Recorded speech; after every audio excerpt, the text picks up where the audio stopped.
Chapter 3 – Account History Closed Trades. In this tutorial, we will explain to you the second step for managing your trades, as well as how to monitor closed trades.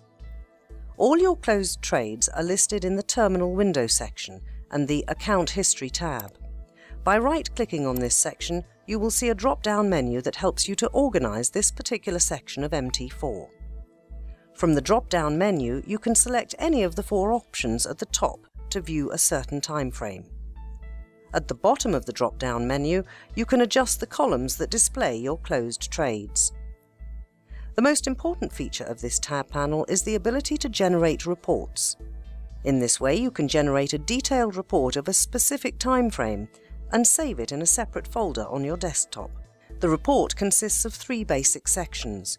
In the Closed Transactions section, you have an overview of all the trades closed for a certain, daily or monthly, period of time. The Open Trades section displays all the positions which were active at the time when the report was generated.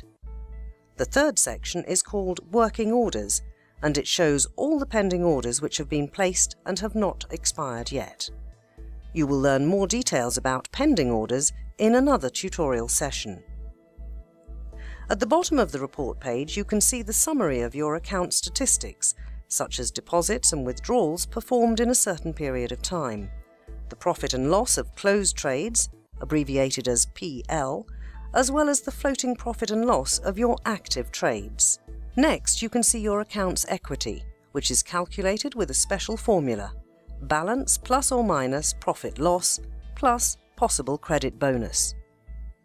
Next, you can see the margin and free margin. Thank you for watching.